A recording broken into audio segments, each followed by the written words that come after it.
Okay.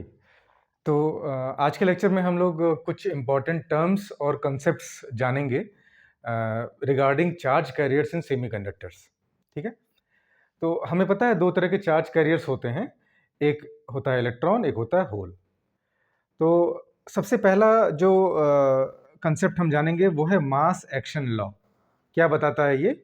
मास action law ये बताता है कि अगर किसी सेमीकंडक्टर में number of electrons per unit volume और number of holes per unit volume, या ये कह सकते हैं इलेक्ट्रॉन कंसंट्रेशन और होल कंसंट्रेशन का आपस में मल्टीप्लाई कर दें तो वो इंट्रिंसिक कैरियर कंसंट्रेशन के स्क्वायर के बराबर होता है।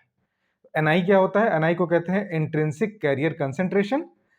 एन क्या है? Electron concentration. और पी क्या है? Hole concentration. ठीक है? तो ये फॉर्मूला बहुत इंपॉर्टेंट है, N into P equal to N I square. कोई दो इसमें से दे देगा और तीसरा पूछेगा तो आप निकाल सकते हैं। ठीक है? अगर इलेक्ट्रॉन कंसंट्रेशन दे रहा है, इंट्रिंसिक कैरियर कंसंट्रेशन दे रहा है, होल कंसंट्रेशन पूछ रहा है, तो P is equal to N I square divided by N से हम इसको निकाल सकते हैं। अब यहाँ पे ये एक टर्म देखिए, that is intrinsic carrier concentration N I. इसका एक जनरल फॉर्मूला होता है जो कि यहाँ पे गिवन है, N I is equal to capital B times capital B into capital T के पावर 3/2 इंटू स्मॉल ई के power minus E G upon 2 KT। ठीक है? तो ये फॉर्मूला आप लोग याद कर लीजिएगा, एक दो बार लिखेंगे, प्रैक्टिस करेंगे तो ये याद हो जाएगा। तो ये क्या बताता है? ये बताता है कि किसी टेम्परेचर पर और किसी गिवन एनर्जी बैंड गैप पर हम इंट्रिंसिक कैरियर कंसंट्रेशन निकाल सकते हैं। जैसे कि इंट्रिंसिक में हमने आपको बताया कि कोई भी प्योर सेमीकंडक्टर जो होता है उसको हम लोग इंट्रिंसिक कंसंट्रेशन कहते हैं, इंट्रिंसिक मटेरियल कहते हैं या सेमीकंडक्टर कहते हैं। तो सिलिकॉन हो या जर्मेनियम हो, जिसमें केवल सिलिकॉन सिलिकॉन ही हो, केवल जर्मेनियम जर्मेनियम ही हो। तो अगर इस फॉर्मूले का यूज किया जाए तो हम लोग एनआई का मान निकाल सकते हैं। ठीक है? तो मैंने यहाँ पर बता दिया कि कैपिटल बी, जो कैपिटल बी होता है उसे क्या कहते हैं? वो होता है मटेरियल डिपेंडेंट कांस्टेंट। ये मटेरियल पे डिपेंड करता है। ठीक है? मैंने बताया सिलिकॉन के लिए अलग, जर्मेनियम के लिए अलग एंड गैलियम आर्सेनाइड के लिए अलग। सिमिलरली अगर हम किसी सिलिकॉन की बात करें तो ये जो वैल्यू लिखी गई है ये सिलिकॉन के लिए लिखी गई है। ठीक है? याद रहे। तो सिलिकॉन के लिए वैल्यू कितनी है? 7.3 इंटू 10 के पावर 15 सेंटीमीटर के पावर -3 इंटू के पावर -3/2, वेयर के इज द केल्विन। के क्या है? केल्विन। ठीक है? तो ये है एनआई का फॉर्मूला। अच्छा, अगर हम थर्मल इक्विलिब्रियम पर, थर्मल इक्विलिब्रियम मतलब कि अगर टेम्परेचर हमारा कांस्टेंट है तो उस केस में अगर हम एनआई कैलकुलेट करें सिलिकॉन के लिए रूम टेम्परेचर पे, तो ये जो वैल्यू दी गई है ये सिलिकॉन के लिए दी गई है। तो एनआई की वैल्यू कितनी होती है? 1.5 इंटू 10 के पावर 10 पर सेंटीमीटर क्यूब। ये भी बहुत इंपॉर्टेंट पैरामीटर है, ये आपको याद रहना चाहिए कि इंट्रिंसिक कैरियर कंसंट्रेशन किसी सिलिकॉन मटेरियल के लिए रूम टेम्परेचर पर कितना होता है? तो ये होता है 1.5 इंटू 10 के पावर 10 पर सेंटीमीटर क्यूब। ठीक है? तो ये एक छोटा सा कंसेप्ट है, इस फॉर्मूले को हम लोग कहते हैं मास एक्शन लॉ। ठीक है? तो इसमें जो जो टर्म्स यूज किए जा रहे हैं उसको मैंने यहाँ पे डिटेल में बता दिया। एनआई का एक फॉर्मूला है, ये जनरल फॉर्मूला।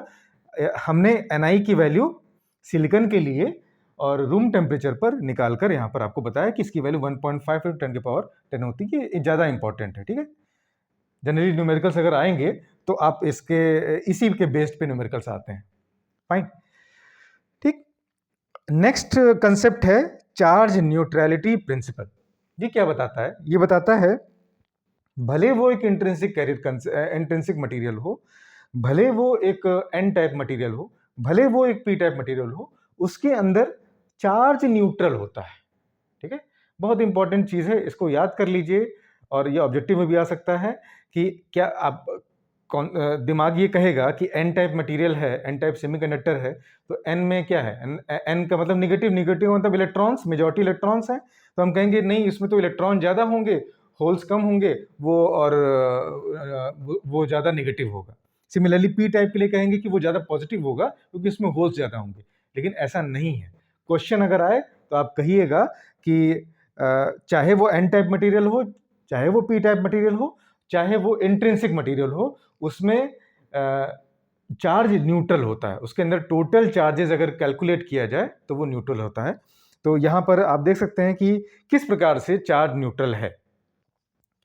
तो अगर अगर हम यहाँ इस फॉर्मूले को देखें तो क्या लिखा हुआ है, एलएचएस में क्या लिखा है, स्मॉल एन मतलब electron concentration plus acceptor ion concentration will be equal to hole concentration plus donor ion concentration. ठीक है, तो ये एक जनरल सा फॉर्मूला है जो कि चार्ज न्यूट्रलिटी प्रिंसिपल बताता है। ये फॉर्मूला आपको याद रहे, small N plus N A equal to small P plus N D, और ये formula N into P equal to N I square. तो इसको कहते हैं मास सेक्शन लॉ, और इस लॉ को कहते हैं चार्ज न्यूट्रलिटी प्रिंसिपल। ठीक है, अब इसके बाद दो और कंसेप्ट हम लोग देखते हैं। पहला है थर्मल वोल्टेज और दूसरा कंडक्टिविटी ऑफ सेमीकंडक्टर। ठीक है, तो इसके जस्ट बाद हम लोग देखते हैं थर्मल वोल्टेज। थर्मल वोल्टेज बहुत इंपॉर्टेंट है, ये हम लोग के डायोड, जब हम लोग डायोड पढ़ेंगे और डायोड के करंट की इक्वेशन निकालेंगे तो उसमें भी देखेंगे कि वो थर्मल वोल्टेज का यूज उसमें आ रहा है। ठीक है, तो next point is thermal voltage. Thermal voltage, thermal voltage क्या होता है? अच्छा, थर्मल वोल्टेज को और क्या कहते हैं? इसको कभी कभी कहा जाता है वोल्ट इक्विवेलेंट ऑफ टेम्परेचर। ठीक है, टेम्परेचर, तो ये क्या है, लेट अस सी। इसका सबसे पहले मैं एक फॉर्मूला दे रहा हूं, इसको रिप्रेजेंट करते हैं Vt से, तो Vt इज इक्वल टू के T upon Q. Is it okay? अच्छा, के टी अभी पिछले जो फर्स्ट मास सेक्शन लॉ था उसमें जब बी, कैपिटल बी का मान, जो कांस्टेंट का मान बताया था, उसमें भी के और टी आया था। तो के और टी को एक बार फिर से बता देते हैं क्या होते हैं। के होता है बोल्ट्जमैन कांस्टेंट, हमारे प्रीवियस लेक्चर में हम इसको बता चुके हैं, इसको बोल्ट्जमैन कांस्टेंट कहते हैं। ठीक है, टी क्या होता है, टेम्परेचर इन केल्विन, केल्विन, और क्यू क्या है, Q is the charge, electrical charge. Okay, CHARGE। तो थर्मल वोल्टेज बराबर के टी बाई क्यू होता है। सेंस क्या है इसका? सेंस ये है, समझिएगा इसको, कि सपोज करिए कि कोई एक्सपेरिमेंट हो रहा है। एक्सपेरिमेंट में क्या हो रहा है, हम कोई डायोड लगाए हैं या फिर कोई सेमीकंडक्टर से बना मटेरियल हम लोग लैब में यूज कर रहे हैं। तो कुछ ना कुछ एनवायरनमेंट का टेम्परेचर होगा या उस एपरेटस, उस डिवाइस का टेम्परेचर होगा। तो टेम्परेचर कितने वोल्टेज के इक्विवेलेंट होता है, ये जो टॉपिक है, ये जो टर्म है, वो ये बताता है। थर्मल वोल्टेज ये बताता है कि उसका जो टेम्परेचर है उसके समतुल्य, उसकी इक्विवेलेंट कितना वोल्टेज लिखा जा सकता है या बताया जा सकता है।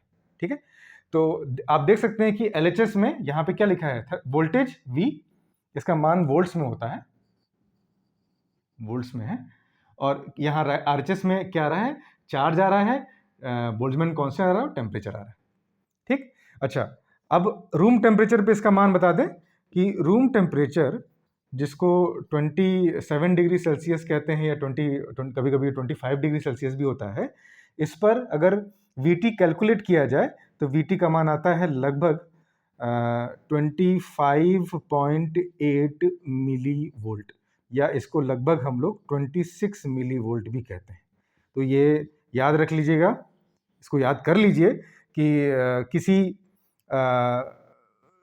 किसी एनवायरनमेंट का या किसी डिवाइस का वोल्ट इक्विवेलेंट ऑफ टेम्परेचर, यदि उसके रूम का टेम्परेचर 27 डिग्री सेल्सियस है, रूम टेम्परेचर है, तो थर्मल वोल्टेज का मान कितना आता है, 26 मिली वोल्ट। ठीक है, ये फॉर्मूला है, ये है। अच्छा, एक और इसका एक जनरल फॉर्मूला भी है, इजी फॉर्मूला, कि अगर थर्मल वोल्टेज को लिखना हो तो हम लोग ये लिख सकते हैं, it is approximately equal to capital T upon 11,600। तो अगर मान लो कि ये बोल्ट्जमैन कांस्टेंट और चार्ज याद नहीं आ रहा है एग्जाम में, तो आप सीधे ये फॉर्मूला यूज कर सकते हैं, इससे भी एकदम इक्विवेलेंटली बराबर उतना ही मान निकलेगा। तो Vt equal to capital T upon 11,600। ठीक है, तो ये कैसे निकलेगा? सपोज करिए कि कमरे का टेम्परेचर 47 डिग्री सेल्सियस है, फॉर एग्जाम्पल अगर मान लें कि कमरे का टेम्परेचर T 47 डिग्री सेल्सियस है, तो कैपिटल T कितना हो जाएगा, 47 डिग्री सेल्सियस प्लस 273, क्योंकि हमने बताया था ये केल्विन में होता है, तो ये कितना आ जाएगा, ये आ जाएगा 320, ठीक है, 320 केल्विन। तो अब इस फॉर्मूले में पुट कर दें तो VT कितना हो जाएगा, VT is equal to 320 divided by 11,600। इसको सॉल्व करेंगे, इसको सॉल्व कर लेंगे तो हमारा VT आ जाएगा, ठीक है। ओके, तो ये हमारा जो जो थर्ड इंपॉर्टेंट टॉपिक है, कंसेप्ट है, दैट इज थर्मल वोल्टेज। तो हमने आज आपको 3 टर्म्स बताए हैं इस लेक्चर में, ठीक ठीक है। पहला क्या बताया, पहला हमने बताया कि what is mass action law. Mass action law क्या था, N into P equal to NI²। और सेकेंड हमने बताया कि चार्ज न्यूट्रलिटी प्रिंसिपल क्या होता है, तो उसको एक फॉर्मूले से आपको दिया। और थर्ड हमने आपको बताया कि थर्मल वोल्टेज क्या होता है और इसकी मीनिंग क्या होती है, वो बताया, इसका फॉर्मूला भी दिया। इसके 2 इक्विवेलेंट फॉर्मूले हैं और रूम टेम्परेचर पे इसका मान, थर्मल वोल्टेज का मान कितना होता है, 26 मिली वोल्ट, ठीक है। तो ये 3 कंसेप्ट याद कर लीजिएगा। इसके नेक्स्ट लेक्चर में आते हैं, तो उसके बाद हम लोग जानते हैं कि जितने भी हमारे इंट्रिंसिक और एक्सट्रिंसिक कैरियर कंसंट्रेशन होते हैं, और जो डिफ्यूजन होता है, जो ड्रिफ्ट होता है, मोबिलिटी होती है, ये सारे टर्म्स हम लोग नेक्स्ट लेक्चर में देखते हैं, ठीक है। तो यहाँ पे हम इस लेक्चर को एंड करते हैं। Thank you.